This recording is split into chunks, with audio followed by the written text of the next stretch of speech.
Bonjour à tous et bienvenue sur cette nouvelle émission du Fidépost. Alors aujourd'hui, nous allons parler de l'Afghanistan, mais plus exactement de l'histoire du christianisme en Afghanistan.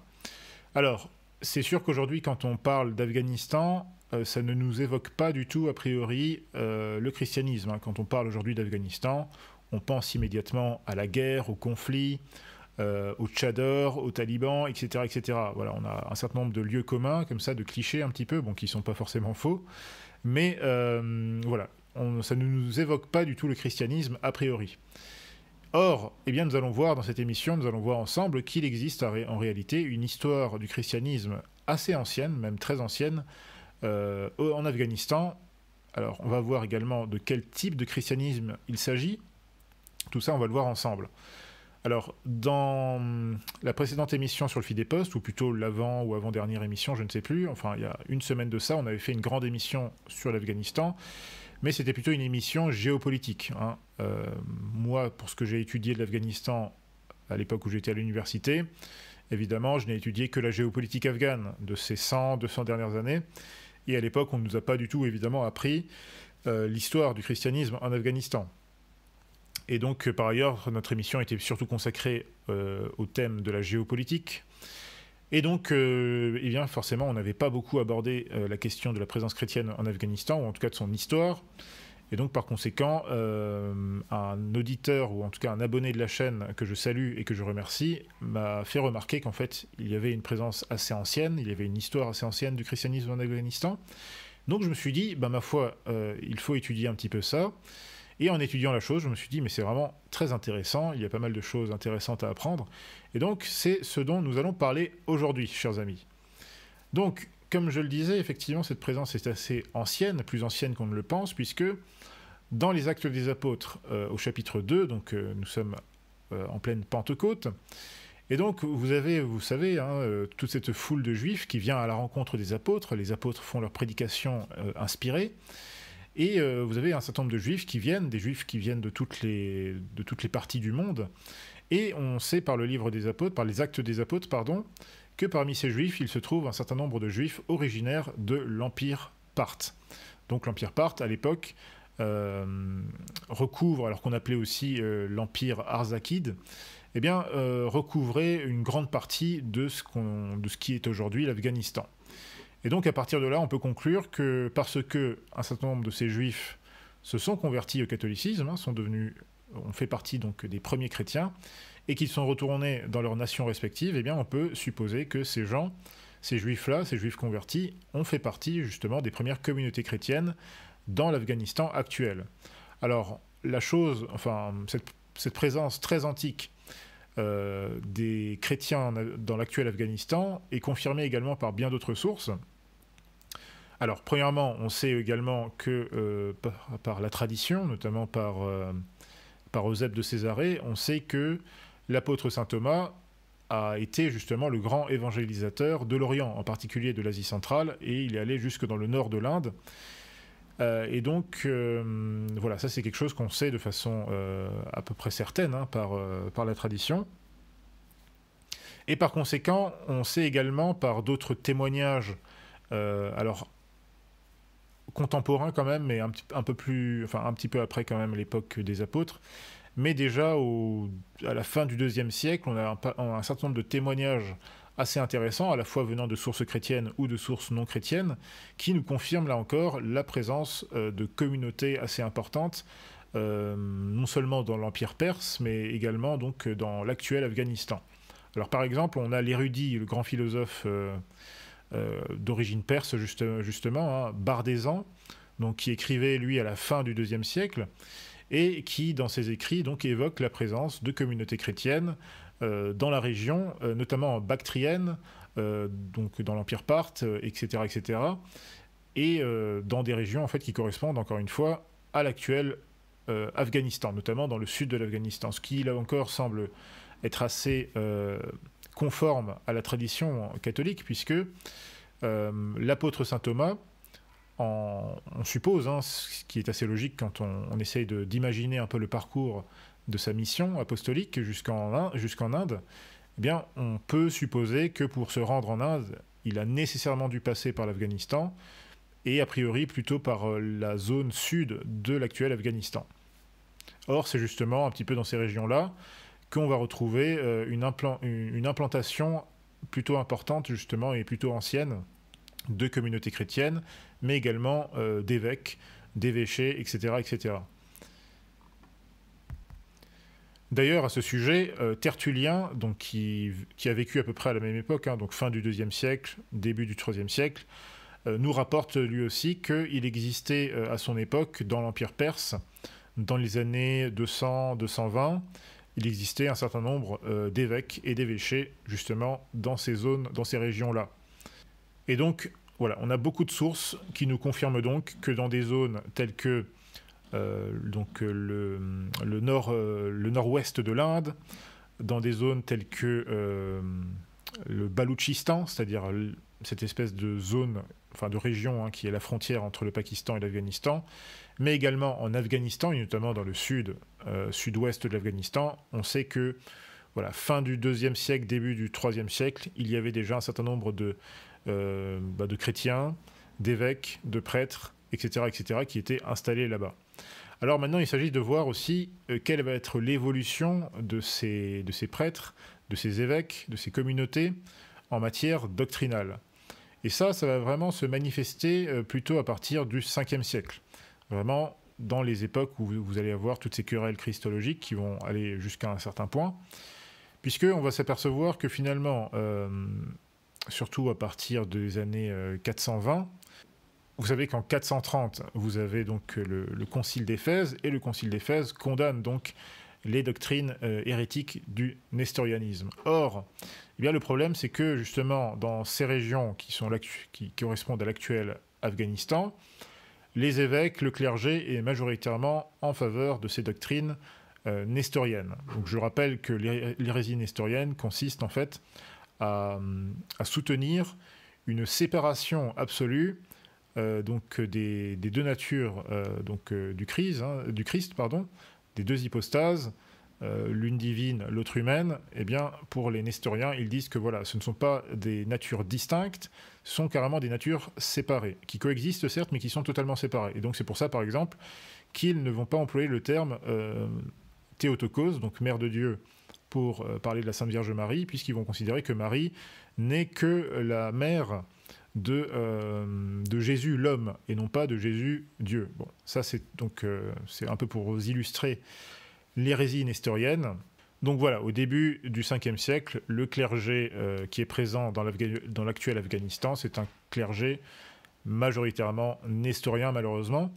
Alors, vers l'année 409, ils vont être reconnus officiellement par l'empereur ou le roi Yazdegerd, donc qui était le souverain de l'empire sassanide de l'époque.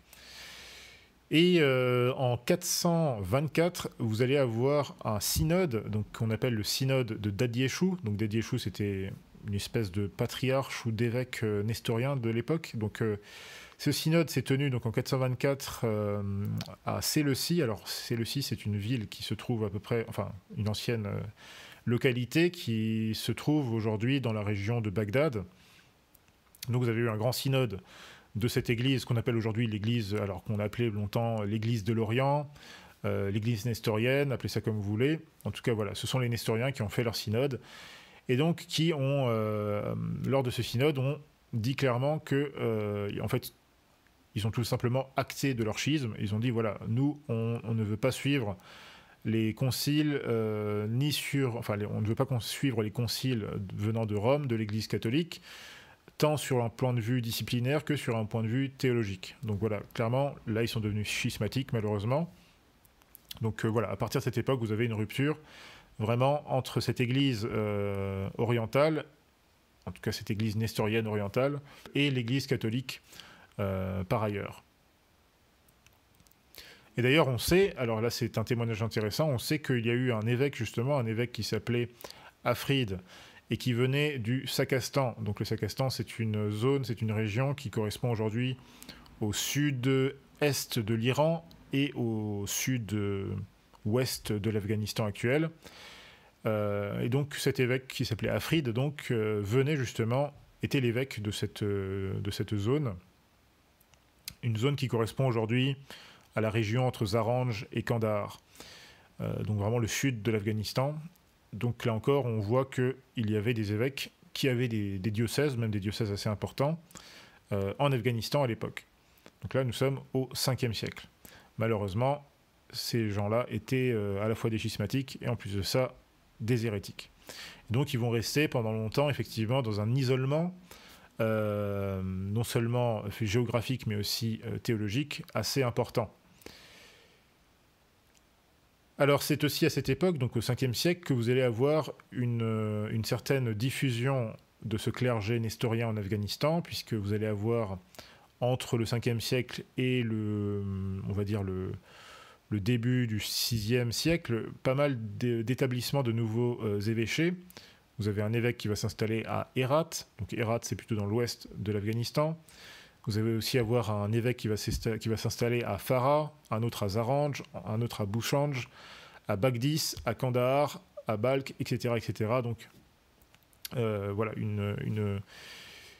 on voit que cette église s'est vraiment quand même pas mal déployée vraiment dans l'actuel Afghanistan en fait. Vous allez même avoir des évêchés, notamment l'évêché d'Herat, qui va devenir assez important en fait dans la hiérarchie de l'église nestorienne de l'Orient, puisque Herat va devenir un siège métropolitain. Et donc voilà, il va prendre quand même une importance assez importante. Alors on sait aussi que jusque dans le nord de l'actuel Afghanistan, donc notamment dans la zone frontalière avec le Tadjikistan, eh bien, on a retrouvé, enfin des archéologues soviétiques dans les années 60 ont retrouvé les ruines d'un couvent nestorien qui daterait du 6e, 7e siècle, donc dans le nord de l'Afghanistan. Donc on voit que finalement, cette présence était assez étendue à cette époque dans un pays qui, en termes de composition, on va dire, confessionnelle, voilà, comme je l'avais dit dans la précédente émission, il y avait une influence toujours assez ancienne du zoroastrisme, il y avait aussi pas mal de bouddhistes, il y avait aussi un petit peu d'hindous.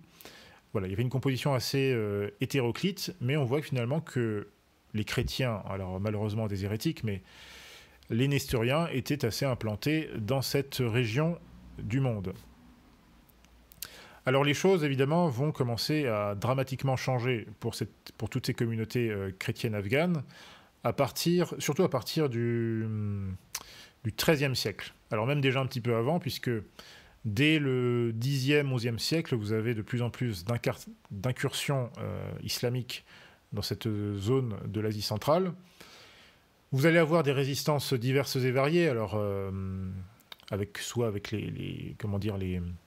les États ou les entités étatiques qui étaient là en place. Vous avez aussi des conflits avec les communautés religieuses qui sont présentes depuis longtemps, notamment même les hindous, les zoroastres ou d'autres communautés un petit peu qui suivent des paganismes locaux.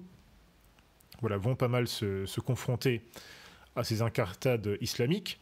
Mais finalement, il va falloir attendre le XIIIe siècle pour que vraiment vous ayez une installation vraiment durable et qui va être presque définitive, en tout cas jusqu'à maintenant, de l'islam en Afghanistan, puisque en fait, ça va se passer vraiment de façon assez ironique et presque d'une façon comme un châtiment, en fait. C'est un peu comme ça que je vois la chose, hein, mais comme un châtiment pour les nestoriens. Pourquoi ? Eh bien parce que vous allez avoir donc dans ces années, enfin au XIIIe siècle, c'est vraiment un moment où vous avez une expansion vraiment de la force mongole en Asie centrale.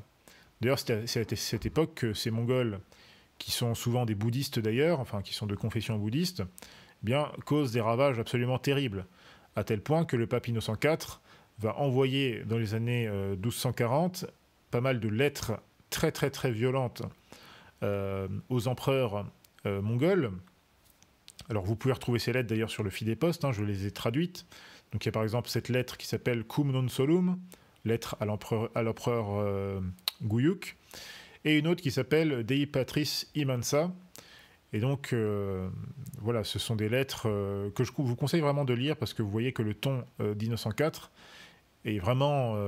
Innocent IV est absolument scandalisé parce que les Mongols causent des ravages, des dévastations terribles parmi les communautés chrétiennes de ces régions-là. Et on voit qu'ici, le pape Innocent IV a vraiment une grande charité parce qu'il prend la défense, en fait, des communautés chrétiennes qui sont dans ces régions, alors que ces communautés, évidemment, sont sous la direction, malheureusement, d'un clergé nestorien. Mais le but d'Innocent IV, son but à lui, c'est évidemment de viser non seulement à la conversion des Mongols, mais aussi à la conversion de ces populations donc, qui sont dans l'actuel Afghanistan. Donc voilà, je vous renvoie à ces deux lettres, elles sont vraiment fascinantes et ce sont aussi des témoignages historiques et doctrinaux tout à fait intéressants. Et donc finalement, la force mongole va continuer de pousser, elle va d'ailleurs même s'opposer, elle va causer pas mal de problèmes, notamment aux États et aux entités islamiques qui sont plutôt, elles, dans le Moyen-Orient. Mais vraiment, les Mongols vont vraiment causer effectivement beaucoup de ravages, mais aussi vont obtenir des conquêtes tout à fait importantes, puisqu'ils vont mettre en place, donc au XIIIe siècle, ce qu'on va appeler l'île Ranat. L'île Ranat, donc, on va même appeler un empire, hein, ça va être tout simplement un empire qui va s'étendre vraiment à peu près sur ce qu'était auparavant l'empire perse, en fait. Vraiment une grande étendue. Il va aller en gros, c'est un empire qui va s'étendre de l'est de la Turquie jusqu'au Pakistan, en fait. Donc vraiment, à peu près ce que représentait hier l'empire sassanide, quoi. Et évidemment, cet empire va complètement conquérir, en fait, l'actuel Afghanistan. Et dans les années 1280, puisque jusque-là, les Mongols sont plutôt des bouddhistes ou voilà, plus ou moins tolérants vis-à-vis des chrétiens ou vis-à-vis de n'importe qui d'ailleurs, mais surtout des chrétiens, eh bien, vous allez avoir un nouveau empereur qui va se mettre en place qui s'appelle Nicolas Técuder. Alors c'est très intéressant parce que ce Nicolas Técuder, il va être né baptisé. C'est quelqu'un qui vient d'une famille nestorienne. Or, ce Nicolas Técuder, qui est donc empereur mongol, eh bien, va changer son nom, il va se convertir à l'islam, donc il va apostasier, il va prendre le nom d'Ahmed Técuder, et quand il va prendre le trône, donc il va devenir, en fait il va prendre le trône en 1282, et il va faire de l'empire, enfin de l'île Rana, il va en faire un sultanat. Donc là vous avez un bouleversement tout à fait important dans cette région à cette époque-là, puisque vous avez donc cet empire mongol qui devient tout d'un coup un empire musulman, un empire islamique. Et cet Ahmed Técuder, en se convertissant à l'islam, en fait, va commencer à mettre en place évidemment une politique islamique qui va finalement, au bout du compte, conduire à l'éradication quasiment totale en fait, de la présence nestorienne en Afghanistan, ou de l'Afghanistan tel qu'il était à l'époque. Puisqu'il va, par exemple, obliger que tous les fonctionnaires, surtout les hauts fonctionnaires, soient des musulmans. Il va faire de l'islam, bien sûr, la religion de l'État.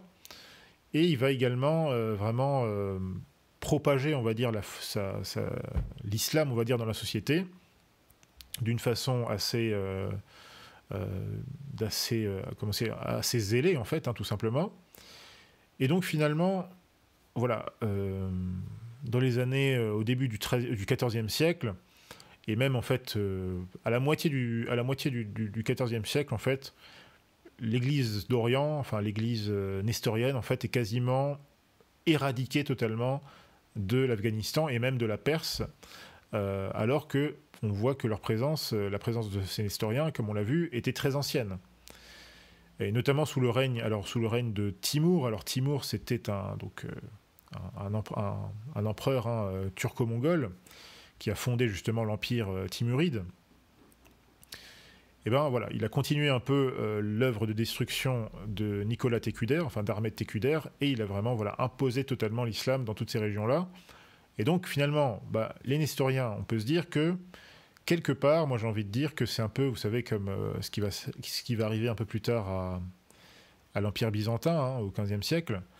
Eh bien finalement, ces gens sont restés dans le schisme, ils sont restés dans l'hérésie, ils se sont isolés eux-mêmes pendant des siècles, pendant quasiment 7 siècles, presque un peu plus. Et voilà, finalement, quelle a été la rétribution de tout ceci? Ça a été eh bien, leur isolement, et donc ils ont été conquis et ils ont été absolument balayés de leur patrie, hein, puisque ce sont des gens qui étaient là depuis longtemps, et ils ont été envahis par des étrangers et remplacés par une religion, là aussi, l'islam, qui est apparue très tardivement. Alors finalement, la présence chrétienne en Afghanistan deviendra à partir de ce moment-là vraiment sporadique en fait. Elle va quasiment concerner que des voyageurs de passage, des aventuriers. Et il faudra attendre vraiment le XVIe siècle pour qu'elle retrouve un petit peu des missionnaires qui passent par là, notamment des missionnaires jésuites. Donc comme toujours, les jésuites sont les grands évangélisateurs de cette époque. Donc à la fin du XVIe siècle, vous avez notamment les jésuites espagnols et portugais Montserrat et Bento de Gois, qui sont en voyage dans la région et qui vont être accueillis par l'empereur Akbar, donc qui contrôle à cette époque la région. Hein. Mais bon, malheureusement, les jésuites ne vont pas réussir vraiment à s'implanter. Hein. Ils ne vont pas avoir le droit de s'implanter vraiment durablement en Afghanistan à cette époque-là. Alors un peu plus tard, enfin à peu près à la même époque, hein, 16e, 17e siècle, on sait qu'il y avait une présence d'un certain nombre d'Arméniens. Donc, alors là aussi, Arméniens catholiques, ou est-ce qu'il s'agissait de chrétiens hétérodoxes? Ça, c'est une autre question. Mais en tout cas, on sait par les rapports justement des jésuites, hein, des jésuites qui étaient notamment, surtout au XVIIe siècle, les jésuites avaient une implantation dans l'Inde voisine. Et donc, ils étaient aussi en contact avec ces Arméniens, notamment des Arméniens qui vivaient à Kaboul. Donc, alors, ils étaient souvent marchands, évidemment, comme d'habitude, ces Arméniens-là, et il semble que la plupart d'entre eux étaient quand même plutôt rattachés donc à ce qu'on appelle l'Église apostolique arménienne, hein, donc là aussi, une église qui est rattachée, on va dire, à toute la communion orthodoxe, hein, donc des schismatiques, malheureusement. En tout cas, voilà, ils étaient en contact avec ces missionnaires jésuites, mais ils n'étaient pas beaucoup. Hein. Par exemple, au XIXe siècle, on estime, enfin, il y a des rapports qui estiment que ces Arméniens, à Kaboul, ils étaient à peine une trentaine, en fait. Donc, ils n'étaient vraiment pas beaucoup. Et même les autorités, donc l'épiscopat de l'église arménienne, ne venaient même pas, en fait, les visiter, ne venaient même pas les voir. C'était souvent soit des jésuites, soit même parfois des anglicans qui étaient aussi dans le secteur, hein, à cause de la présence anglaise, britannique. C'était souvent des jésuites ou des anglicans qui baptisaient d'ailleurs les enfants arméniens dans ces régions-là. Alors maintenant, on arrive au XXe siècle, et là finalement, vous allez avoir l'établissement, ou plutôt le rétablissement, de la première église catholique en Afghanistan. Alors, comment ça va se passer? Eh bien, tout simplement, donc en 1919, en tout cas dans les années 1920, vous avez l'apparition vraiment du premier État indépendant afghan, enfin moderne, j'ai envie de dire. Enfin, c'est l'établissement, hein, à cette époque du royaume d'Afghanistan. Et comme l'Italie va être en fait le premier État en 1919 à reconnaître légalement ce nouvel État, ce royaume afghan, eh bien, vous allez avoir des très bonnes relations diplomatiques entre les Afghans et les Italiens. Et par conséquent, la diplomatie vaticane va pouvoir également obtenir gain de cause et va pouvoir obtenir l'établissement d'une chapelle catholique à Kaboul. Alors cette chapelle va être installée au sein de l'ambassade italienne, et c'est une chapelle qui existe toujours à ce jour. Alors alors le pape Pie XI à l'époque va charger les barnabites. Donc les pères barnabites, c'est eux qui vont être chargés justement de s'occuper justement de cette paroisse. Alors évidemment, c'est une paroisse qui va être alors qui va quand même obtenir une espèce de juridiction. Alors je crois qu'on appelle ça sui juris. Donc c'est comme si donc les barnabites avaient comme une juridiction sur l'ensemble de l'Afghanistan. Alors c'est quand même une mission importante, mais évidemment, ce n'est pas vraiment une mission comme les autres, puisque pour des raisons diverses et variées, et surtout à partir des années 70-80, bon, d'une part à cause de Vatican II, mais surtout à cause du fait que vous allez avoir la guerre, vous allez avoir aussi une montée de l'islamisme. Bon, il n'y aura jamais vraiment, si vous voulez, de mission telle qu'on peut l'imaginer dans d'autres régions du monde, hein, une vraie mission catholique qui vise justement à évangéliser, à convertir les masses, ça va être relativement difficile dans un premier temps, enfin jusqu'à maintenant en fait, hein, pour cette paroisse en Afghanistan, c'est évident.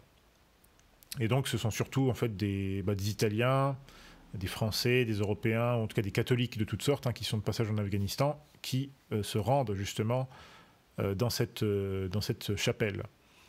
Alors il faut savoir quand même, détail important, que cette chapelle est la seule église qui est légalement reconnue jusqu'à ce jour par les autorités afghanes, que ce soit par l'ancienne république islamique afghane qui a été mise en place donc, par les Américains donc, au cours de ces 15 dernières années, mais aussi bien que, alors on ne sait pas trop comment ça va se passer, mais pour l'instant, de facto, donc l'émirat islamique d'Afghanistan, hein, donc contrôlé par les talibans, de facto, pour le moment, continue de reconnaître cette chapelle catholique comme étant le seul bâtiment en fait, chrétien officiellement reconnu dans le pays.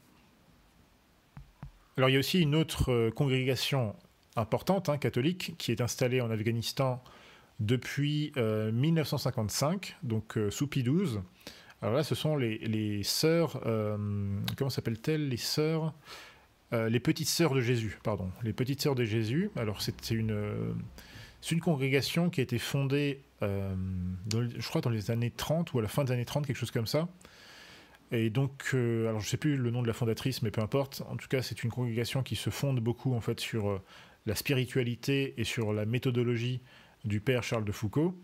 Donc, ce sont vraiment des sœurs missionnaires et qui ont aussi une vocation à s'installer dans des lieux très reculés pour aider les populations, leur apporter des soins, etc., etc. Et donc, les petites sœurs de Jésus sont présentes en Afghanistan depuis 1955 et elles sont toujours présentes aujourd'hui, et elles ont aussi là-bas un statut tout à fait particulier, puisque elles ont toujours été en fait reconnues légalement par l'État, vraiment comme... elles ont toujours eu une espèce de statut à part, parce qu'elles s'occupent d'orphelins, elles font des bonnes œuvres, en quelque sorte, et donc elles ont toujours été plutôt appréciées et plutôt protégées, on va dire, par les différents gouvernements afghans, notamment de ces 30-40 dernières années. Alors, je ne sais pas comment ça s'est passé sous les talibans, je ne sais pas exactement ce qu'il est advenu d'elles sous ce régime-là, enfin, sous le premier émirat des talibans, hein, celui des années 90. Mais justement, maintenant, on peut aussi se poser la question de savoir comment ça va se passer, en fait, pour les chrétiens en Afghanistan dans le futur. Maintenant que vous avez un retour des talibans qui ne sont plus qui sont assez différents, en fait, dans leur approche par rapport aux talibans de la génération des années 90, qui eux étaient vraiment des gens qui qui ont mis en place vraiment une charia extrême de chez extrême, vraiment à l'ancienne. Là, les talibans actuels essayent plutôt de suivre un petit peu l'exemple de ce qui se fait au Qatar ou de ce qui se fait en Arabie Saoudite. Voilà, donc de mettre une charia très stricte, mais modulée quand même avec les nécessités, on va dire, de la modernité, des relations internationales, aussi de la modernité technique, hein, de la technologie, etc., etc. Donc ce sont un peu des talibans 2.0, mais à voir justement, bon pour l'instant il y a encore pas mal de questions qui se posent, hein, ne serait-ce que d'un point de vue sécuritaire, d'un point de vue aussi diplomatique, hein, on ne sait pas exactement dans quelle mesure ce nouvel État va vraiment être reconnu par la communauté internationale. Pour l'instant il est reconnu de fait, mais tout ceci va devoir être confirmé dans le temps. Mais voilà. Comment vont-ils, ces talibans, comment vont-ils aborder la question des chrétiens, ou en tout cas des communautés chrétiennes qui sont reconnues. Et celles qui sont reconnues, en général, ce sont généralement seulement les deux communautés ou congrégations catholiques qui sont là-bas, donc les Barnabites et les petites sœurs de Jésus. Évidemment, il est inutile de vous dire que pour l'instant, les Barnabites et les petites sœurs de Jésus sont sous juridiction des conciliaires. Hein. Ils sont en plein ils sont complètement dans la doctrine de Vatican II, malheureusement. Mais voilà, pour les talibans, ça ne fait pas de différence. Hein. Pour eux, ce sont des chrétiens, catholiques ou pas, finalement, pour eux, c'est la même chose. Il y a aussi pas mal de... Alors, je ne sais pas si elles sont encore là aujourd'hui, mais pendant les années 2000-2010, il y avait aussi pas mal de, comment on appelle ça, d'organisations humanitaires, souvent contrôlées par des protestants. Alors, certaines d'entre elles avec des objectifs, on va dire, comment dire, j'ai envie de dire, honnêtes, hein, c'est-à-dire qui sont vraiment là pour faire de l'humanitaire, aider, peut-être faire un petit peu de prosélytisme, malheureusement protestant, hein, mais voilà, je veux dire qu'il y avait vraiment cet objectif réel. Il y en avait d'autres qui étaient plutôt là, à mon avis, comme opération de couverture pour espionner un petit peu, ou en tout cas, voilà, ça c'est classique, hein, je veux dire, ça arrive un peu partout dans les régions comme ça. Mais c'est vrai que ces organisations, ces ONG protestantes, alors je ne sais pas exactement combien il y en a, mais il y en a quand même pas mal hein, dans ces 20 dernières années. Hein, elles étaient quand même assez présentes là-bas. Et c'est vrai qu'elles ont eu souvent des problèmes en fait soit avec les autorités légales, soit avec les talibans. Il y a eu souvent quand même des kidnappings, ou en tout cas des menaces assez dures. Il y a même eu un meurtre, même plusieurs, hein, mais il y avait surtout ce meurtre très marquant. C'était en 2008, hein, donc, de cette missionnaire protestante Gail Williams. Donc c'était une travailleuse humanitaire qui travaillait pour l'organisation Serve Afghanistan. Et donc c'était une Britannique, et donc elle avait été assassinée tout simplement par des talibans. Et il faut savoir, alors ça c'est intéressant, que ces talibans, à l'époque, avaient tranquillement admis qu'ils étaient responsables de cet assassinat, et qui avaient justement, justement annoncé la chose, c'était Zabiullah Mujahid, qui était à l'époque le porte-parole des talibans, mais qui l'est toujours en fait. C'est ça qui est intéressant. Donc ils avaient dit tranquillement, voilà, cette femme, on l'a tuée parce qu'on estimait qu'elle faisait du prosélytisme, et donc ça c'est quelque chose que nous on ne permet pas. Et il faut savoir que finalement, en fait, sa mort, en fait, n'a pas été punie ou quoi que ce soit. Hein. Tous ces gens n'ont pas été inquiétés, et ils ne le sont toujours pas d'ailleurs. Alors effectivement, 2008, c'était une époque peut-être un peu chaotique. Mais maintenant que les talibans sont revenus au pouvoir, en fait, ils n'ont pas vraiment changé si vous voulez, d'opinion. Hein. Et il faut bien comprendre que même si les talibans nous font bien rire de temps en temps, parce qu'ils n'aiment pas les PD, ils n'aiment pas le libéralisme tout comme nous. Voilà, il y a des choses avec lesquelles on peut être d'accord avec eux, mais ce sont des gens qui sont anti-chrétiens, forcément, puisque eux, ils défendent un règne social islamique. Donc là, il y a un problème, et ce problème, il se matérialise très simplement dans la société qu'ils veulent, qu'ils sont en train de mettre en place, puisqu'ils mettent en place actuellement la charia. Alors, à leur décharge, il faut dire que sous comment on appelle ça, sous la République islamique d'Afghanistan, telle qu'elle a été mise en place par les Américains et par leurs alliés afghans sur place.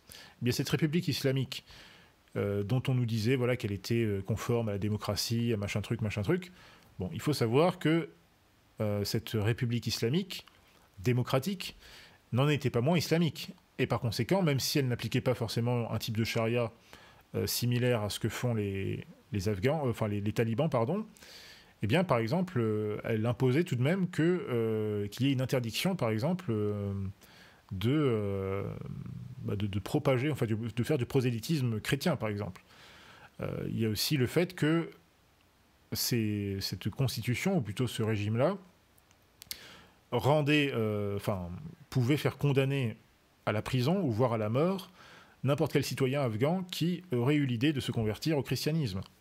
Cet État-là,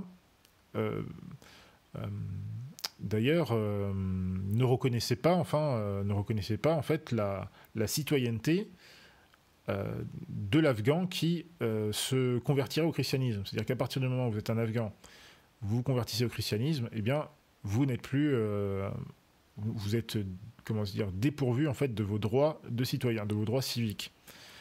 Et donc finalement, la situation des chrétiens sous le régime précédent n'était pas tellement différente de celle qui sera la leur sous le régime islamique des talibans, puisque les talibans, alors j'ai vu, parce que je suis pas mal de talibans sur Twitter, ils ont des comptes Twitter, donc c'est assez intéressant de les suivre, ils ont déclaré que tout simplement qu'ils mettraient en place une charia tout à fait classique, donc une espèce de régime de protection, hein, donc de dimitude pour les chrétiens. Donc ils disent voilà, que les chrétiens qui s'installent ou qui sont en Afghanistan, voilà, ils vont payer la zakat, ils vont...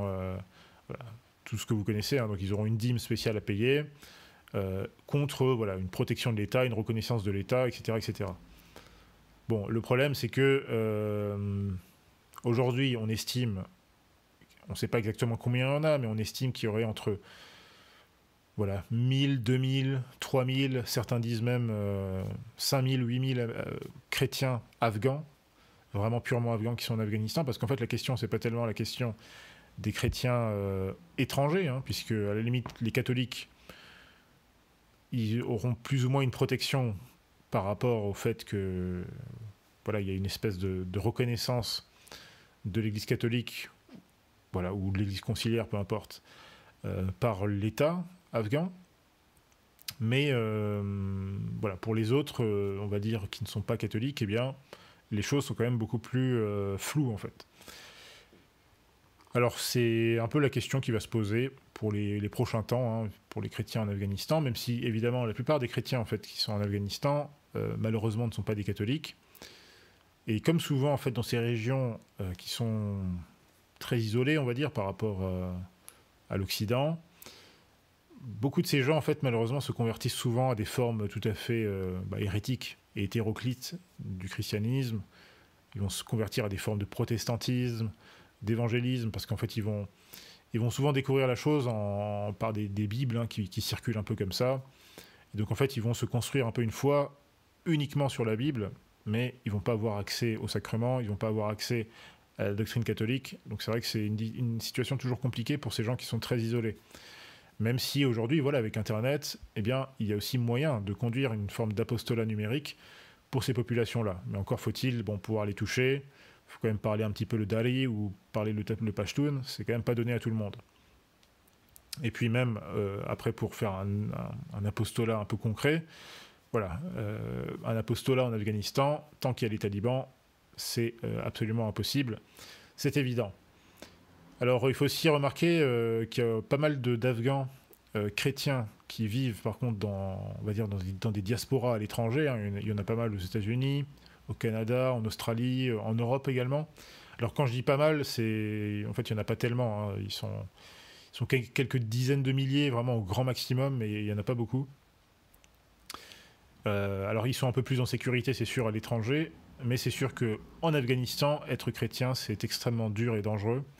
Parce qu'en fait, vous êtes donc non seulement vous êtes soumis à la pression de l'État, c'est-à-dire que l'État peut vous arrêter légitimement, l'État peut vous dire voilà, vous êtes chrétien, citoyen afghan, ok, on vous arrête, voilà, vous êtes un apostat, on peut vous mener en prison et on peut même vous mettre à mort. Et surtout sous les talibans, là voilà, la peine pour un apostat, c'est la mort tout simplement, hein, pour quelqu'un qui s'est converti au christianisme.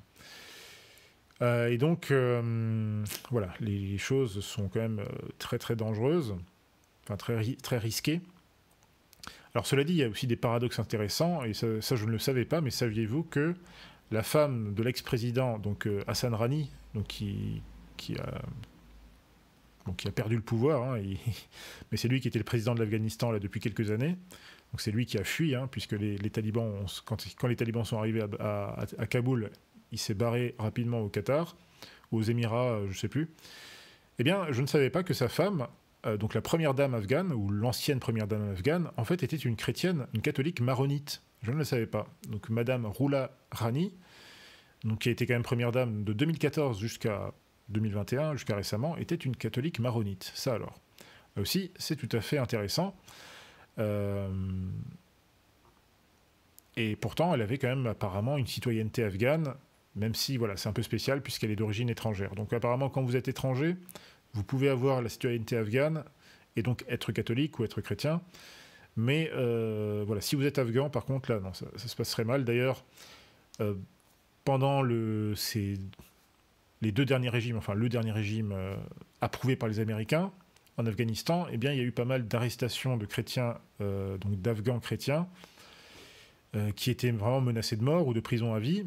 Et en fait, il a fallu bien souvent l'intervention ou la pression internationale, la pression d'organismes internationaux pour faire libérer ces gens. C'est-à-dire que si, à l'époque, vous n'aviez pas une pression, en fait, à l'international, une pression d'ailleurs assez importante, eh bien, l'État afghan, la République islamique d'Afghanistan, aurait gardé ces gens-là et les aurait tués ou les aurait gardés en prison ad vitam aeternam. Et donc là, je vous parle d'un régime qui était sous supervision des Américains. Donc imaginez maintenant sous le régime des talibans, ça risque quand même d'être un peu plus risqué encore. Voilà, donc je pense avoir fait le tour, vraiment sommairement, hein, de cette histoire de la présence chrétienne en Afghanistan. Donc voilà, comme vous l'avez vu, une histoire quand même relativement intéressante, des choses qu'on ne sait pas, qu'on ne connaissait pas. J'imagine que vous allez avoir des émissions, enfin j'espère, hein, j'attends une émission de l'ECLJ sur cette question, puisque l'ECLJ s'est toujours intéressé justement à la situation des chrétiens persécutés, des chrétiens isolés, notamment dans ces zones du monde, hein, des zones d'Asie centrale, le Moyen-Orient, tout ça. Donc voilà, j'aimerais bien... D'ailleurs, je lance un appel, si vous connaissez un chrétien afghan, ou encore mieux un catholique afghan, voilà, n'hésitez pas à nous le renvoyer vers le FIDEPOST, parce que ça me plairait beaucoup, ça m'intéresserait beaucoup de l'interroger, tout simplement pour qu'il nous parle lui-même, hein, de son pays. Finalement, il faut que les Afghans eux-mêmes, les chrétiens afghans, puissent nous parler eux-mêmes de cette situation. Voilà, alors j'aurais pas mal d'autres choses à dire, mais je pense que je vais m'arrêter là. Donc, chers amis, moi je vous souhaite encore une fois une bonne fin de semaine, une bonne soirée, un bon dimanche, et que Dieu vous garde, et je vous dis à très bientôt sur le FIDEPOST. Salut à tous, ciao.